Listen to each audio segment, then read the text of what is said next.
आज की वीडियो में हम बात करेंगे बुक रिकमेंडेशन की।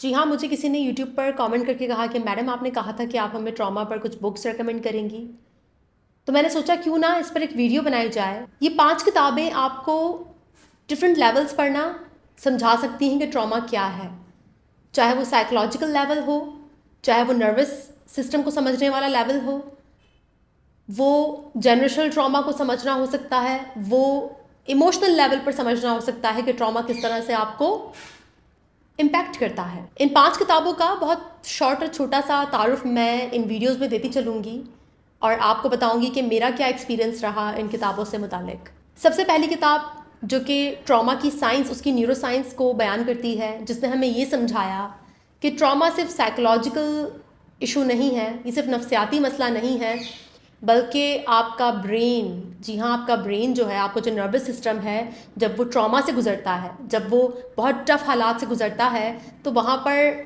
उसमें कुछ चेंजेस आते हैं और कैसे ट्रॉमा आपके जो नर्वस सिस्टम है उसे डिसरेगुलेट करता है और आपको किस तरह से दोबारा से अपने आप को रेगुलेट करने की ज़रूरत है। सेल्फ रेगुलेशन, जी हाँ, आपका जो नर्वस सिस्टम है उसको रेगुलेट करना। इस पहली किताब का नाम है बॉडी कीप्स द स्कोर, जिसके राइटर हैं psychiatrist doctor Bessel van der कॉक, और ये बहुत ही बेहतरीन किताब है ट्रॉमा को समझने के लिए।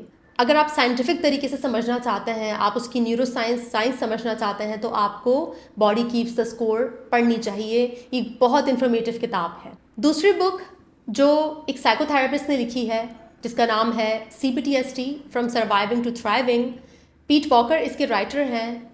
उन्होंने काफ़ी साइकोलॉजिकल अंदाज में बयान किया है ट्रॉमा को, जिसमें वो बड़ी खूबसूरत किस्म की डिफरेंट टर्म्स का इस्तेमाल करते हैं, जैसे कि flashbacks, abandonment melange, toxic shame, perfectionism, fight flight, freeze fawn. बहुत सारी ऐसी चीज़ें हैं जिसके बारे में वो बात करते हैं, जो आपकी साइकोलॉजी, आपकी नफ्सियात और ट्रॉमा से गुजरने के बाद आपने किस किस्म के डिफेंस मैकेनिज़म्स या कोपिंग मैकेनिज़म्स को डेवलप किया, ये उस पर बात करती है, लेकिन काफ़ी साइकोलॉजी और साइकोथेरेपी वाले अंदाज में। इस किताब को भी आप ज़रूर पढ़िएगा। मैंने फ़र्स्ट टाइम जब ये बुक पढ़ी थी तो मेरे लिए बहुत ज़्यादा इंसाइटफुल थी। मैंने बॉडी कीप्स द स्कोर से पहले पीट वॉकर की किताब पढ़ी थी, CPTSD from surviving to thriving, और मेरा बहुत अच्छा एक्सपीरियंस रहा था इस किताब के साथ। मुझे बहुत ज़्यादा इंसाइट्स मिली थी इससे। तीसरी इंपॉर्टेंट किताब है healing the Shem that binds you. इस किताब के राइटर हैं जॉन ब्रैडशॉ। अब जब बात ट्रॉमा की आती है तो शेम कैसे नहीं आएगा, शेम तो लाजमी है। ट्रॉमा का सबसे बड़ा प्रॉब्लम ही टॉक्सिक शेम है, और कैसे आपने उस शेम को, चाहे वो ट्रॉमा से आया हो या फिर वैसे भी सोसाइटी आप में शेम तो पता ना इंड्यूस करती है। शेम का इस्तेमाल बहुत ज़्यादा समझदारी के साथ किया जाता है आपको कंट्रोल करने के लिए। तो कभी कभार हमारी सकाफ़त, हमारे जो माशरे के जो बड़े बुज़ुर्ग हैं, वो शेम का इस्तेमाल करते हैं हमें कंट्रोल करने के लिए, या फिर उन्हें खुद भी पता नहीं होता कि वो हमें कंट्रोल कर रहे हैं, क्योंकि जो उनको सिखाया गया वो वैसा बर्ताव हमारे साथ करते हैं। तो यहाँ पर शेम को समझना, टॉक्सिक शेम को समझना बहुत ज़रूरी है, और उसके लिए जॉन ब्रैडशॉ की जो ये बुक है healing the Shem that binds you, बहुत अमेजिंग किताब है, आप इसे लाजमी पढ़िएगा। अब चौथी किताब की बात करेंगे, जिसका नाम है it didn't start with you. इसके राइटर हैं मार्क वोलिन, यस वोलिन नाम है उनका, मार्क वोलिन। बहुत अमेजिंग किताब है, क्योंकि जब आप ट्रॉमा की साइंस समझेंगे, उसकी साइकोलॉजी समझेंगे, टॉक्सिक शेम को समझेंगे, फिर उसके बाद आपने ये भी तो जानना है कि ये आया कहाँ से। जी हाँ, मार्क की जो बुक है it didn't start with you, ये जनरेशनल ट्रॉमा पर है, फैमिली ट्रॉमा पर है। क्योंकि अपना ट्रॉमा जब आप डिस्कवर करते हैं, आपको लगता है कि आपके कुछ बिहेवियरल पैटर्न्स ट्रॉमा से गुजरे हैं, ट्रॉमेटाइज्ड हैं, तो वहाँ पर फिर आपको जानना होता है कि ये कहाँ से आए, और उसके लिए आपको अपनी फैमिली हिस्ट्री देखनी पड़ती है। और मार्क की जो बुक है ना, इसकी सबसे ख़ास बात ये है कि इसमें बाकायदा उन्होंने पूरा एक मैप बनाकर आपको बताया कि कैसे आप स्टेप बाय स्टेप मालूम कर सकते हैं कि आपका जनरेशनल ट्रॉमा कहाँ से आ रहा है। बहुत अमेजिंग किताब है, मुझे बहुत अच्छे से याद है जब ये बुक मैं पढ़ रही थी। इसमें जॉन ने जो इंट्रोडक्शन लिखा था ना, उसमें वो पैराग्राफ आज भी मैंने हाईलाइट करके अपने पास रखा हुआ है, जिसमें जॉन कहते हैं कि उनकी सेहत बहुत ख़राब थी, उनकी आई साइट बहुत वीक थी, उन्हें दिखता नहीं था। यही वजह है कि वो दर दर भटके हैं अपनी सेहत को बेहतर करने के लिए, कभी किस गुरु के पास, कभी किस स्पिरिचुअल टीचर के पास, कभी किस डॉक्टर के पास, कभी किस साइकोलॉजिस्ट के पास। हालांकि वो खुद क्लिनिकल साइकोलॉजिस्ट हैं, और उनकी सेहत कभी बेहतर नहीं हुई। फिर उसमें वो बताते हैं कि एक दिन मैं एक सत्संग में गया और वहाँ पर एक स्पिरिचुअल टीचर से मेरी मुलाकात होनी थी। जब मेरी बारी आई उनसे मिलने की और मैं उनसे मिला और मैं उन्हें बताना चाहता था कि मैं कितना तकलीफ़ से गुज़र रहा हूँ और मैं कितना स्पिरिचुअल हूँ, तो उन्होंने मुझे देखते हुए कहा कि घर जाओ और अपने माँ बाप को कॉल करो और उनसे बात करो। मार्क कहते हैं मुझे बहुत गुस्सा आया कि मैंने इतनी मेहनत की, मैं इतना स्पिरिचुअल हो गया हूँ, मेरे तो जो है ना वो माँ बाप अब स्पिरिचुअल माँ बाप हैं, देवता मेरे माँ बाप हैं, ठीक है, और मैं तो बहुत ज़्यादा रूहानी हो चुका हूँ, मैं तो जो इंसानी माँ बाप हैं उनको छोड़ चुका हूँ, मैं तो इस चीज़ से काफ़ी ऊपर आ चुका हूँ और मेरे माँ बाप इस काबिल भी नहीं हैं। लेकिन वो जो गुरु है वो उन्हें एक बार नहीं बल्कि दूसरी बार रिपीट करके बोलता है कि घर जाओ और अपने माँ बाप से बात करो, उनको कॉल करो।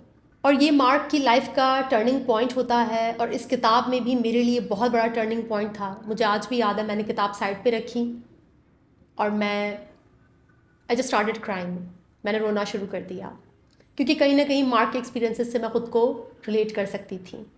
और यकीन माने ये किताब आपको ना, जब आप अपने ट्रॉमा के बारे में पढ़ते हो और आपके अंदर जो भी हेट जनरेट होता है पेरेंट्स के लिए, लोगों के लिए, सबके लिए, आप ब्लेम करना शुरू करते हो, तो ये किताब उसको रिलैक्स करने में, नॉर्मल करने में, आपको नया पर्सपेक्टिव देने में बहुत हेल्प करती है।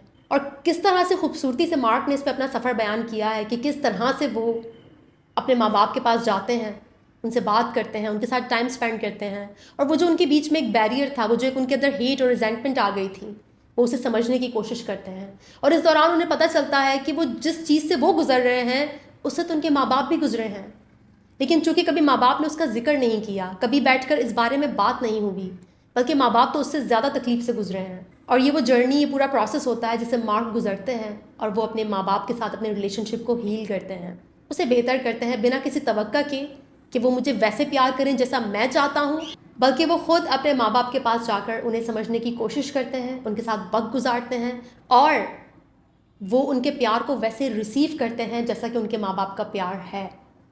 अक्सर किताबें पढ़कर हमें लगता है कि प्यार यूँ नहीं यूँ होना चाहिए, क्योंकि ये राइटर तो कह रहा है कि सब कसूर तुम्हारे माँ बाप का है, लेकिन मार्क आपको इस किताब में अपने तजुर्बे से, साइंसी तहकीक से, और जाहिर सी बात है वो क्लिनिकल साइकोलॉजिस्ट है, उनका एक्सपीरियंस रह चुका है, वो बहुत खूबसूरती से आपको पूरा एक मैप ड्रॉ करना सिखाते हैं आपकी फ़ैमिली का, आपकी फ़ैमिली में जो भी जनरेशनल ट्रॉमा है वो उसको मालूम करने में आपकी हेल्प करते हैं।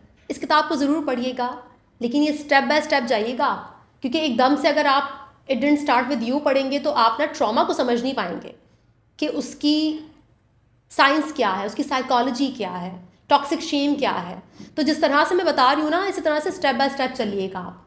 मार्क की इस पूरी जर्नी में जब वो बयान करते हैं उस प्रोसेस को जिससे वो गुजरे उनके माँ बाप के साथ, जो एक बैरियर था, एक दीवार उन्होंने खड़ी की हुई थी, उस दीवार को कैसे स्लोली ग्रेजुअली उन्होंने गिराया और कैसे अपने माँ बाप की मोहब्बत को बिल्कुल वैसे रिसीव किया जैसी वो थी। इस किताब ने मेरा पर्सपेक्टिव चेंज किया और कहीं ना कहीं जो मेरे अंदर रिजेंटमेंट थी उस सब को घोलने में, डिज़ोल्व करने में, प्रोसेस करने में मेरी हेल्प की। और मुझे ये बताया कि मेरे वालिदैन तो मुझसे वैसे ही प्यार करते हैं जैसे वो करते हैं, लेकिन शायद मैं रिसीव नहीं कर पा रही। और आप में से बहुत से ऐसे लोग ट्रॉमा को पढ़कर, ज़्यादा इन्फॉर्मेशन लेकर बहुत मुमकिन है कि ब्लेम करना शुरू कर दें अपने पेरेंट्स को, लेकिन आपने ब्लेम नहीं करना, आपने सोल्यूशन ढूंढना है। आप वो जनरेशन है जो अवेयर हो गए, जिनके पास नॉलेज आ गई, जिनको समझ आ गई। आपके पेरेंट्स को समझ नहीं है इस बात की, तो ये आपका काम है कि आप उन्हें समझें, कुछ चीज़ों को फॉरगिव करें। तो हमें उनके बिहेवियर को, उनके रवैयों को इन्फॉर्मेशन के तौर पर, जनरेशनल ट्रॉमा के तौर पर, या जो दर्द हमारे ख़ानदान में, हमारी फैमिली में चलता आ रहा है, उसको एक पेन के तौर पर देखना होगा और उसको प्रोसेस करना होगा और अपने पेरेंट्स को और अपने आप को माफ़ करना होगा। और जो भी हमारे एंसेस्टर्स हैं जिन्होंने ज़िंदगी में बहुत टफ़ हालात देखे, बहुत सख्त सूरत हाल देखी, हमें उनके लिए भी दुआ करनी होगी और उन्हें भी माफ़ करना होगा और उनकी गलतियों से सीखना होगा। तो याद रखिएगा कि आपके ट्रॉमा की सारी जड़ें, सारी बुनियादें आपके जो आबा व अजदाद हैं, आपकी जो फैमिली हिस्ट्री है ना, उसके अंदर छुपी हुई होती हैं और ये किताब आपको उसे ढूंढने में हेल्प करती है। अब बात करेंगे पांचवी और आखिरी किताब की, जिसकी राइटर हैं गैलीट एटलस, जो कि एक साइको एनालिस्ट हैं और उनकी किताब का नाम है इमोशनल इनहेरिटेंस।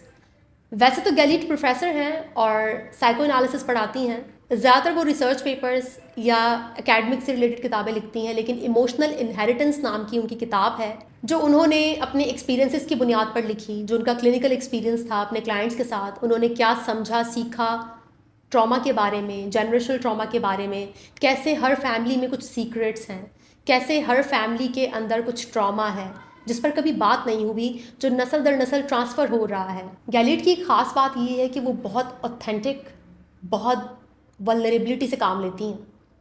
मतलब वो इतनी बोल्ड हैं, जब आप उनकी बुक्स पढ़ेंगे ना, आप हैरान हो जाएंगे। आप बोलेंगे कोई इंसान इतना बेहतरीन तौर पर इतनी ज़्यादा सीक्रेट फीलिंग्स को किस तरह से बयान कर सकता है, इतना ऑथेंटिक, इतना बोल्ड कोई इंसान कैसे हो सकता है।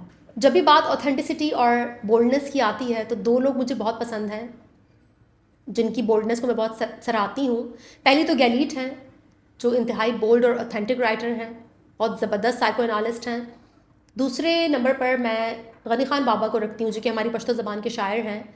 उनकी एक गज़ल है, और गज़ल का नाम भी क्या है, गुनाहगारियम, मतलब मैं गुनाहगार हूँ। तो फिर समझ जाइए कि कैसे एक इंसान अपने अंदर का नार्सिसिज्म, अपने अंदर का ट्रॉमा, उसके अंदर जो पेन है, उसके अंदर जो हिपोक्रेसी है, मुनाफिकत है, वो सबको कितनी खूबसूरती से फिर बयान करता है इस गज़ल में।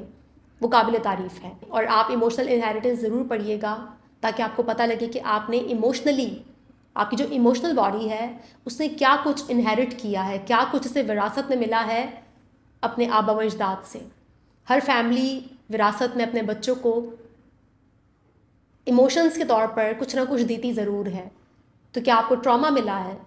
क्या आपकी फैमिली में कुछ सीक्रेट्स हैं जिन पर कोई बात नहीं करता, जिनके बारे में कोई नहीं जानता, लेकिन आपकी बॉडी उन सीक्रेट्स को जी रही है, आपकी बॉडी उन सीक्रेट्स का बोझ उठा रही है, उन राज़ों का बोझ उठा रही है? तो ये किताबें आपकी बहुत हेल्प कर सकती हैं अपने आप को समझने में, अपनी फैमिली, अपने पेरेंट्स को समझने में, और जो आपका जनरेशनल ट्रॉमा है और जो भी आपने इमोशनली इनहेरिट किया है अपने पेरेंट्स से, अपने एंसेस्टर्स से, वो समझने में आपको हेल्प कर सकती हैं। इन किताबों को स्टेप बाय स्टेप पढ़िएगा, लेकिन ज़रूरी नहीं है कि आप इन्हें स्टेप बाय स्टेप पढ़ें। आप अपनी मर्ज़ी से, अपनी रज़ा से, जिस तरह से चाहें इन्हें पढ़ सकते हैं। लेकिन ये 5 किताबें मुझे ट्रॉमा के हवाले से काफ़ी पसंद हैं और आसान भी हैं, आपकी समझ भी आ जाएंगी। वीडियो को यहीं पर ख़त्म करते हैं। इंशाल्लाह नेक्स्ट वीडियो में मुलाकात होगी। तब तक के लिए अपना बहुत ख्याल रखिएगा। Thank you so much.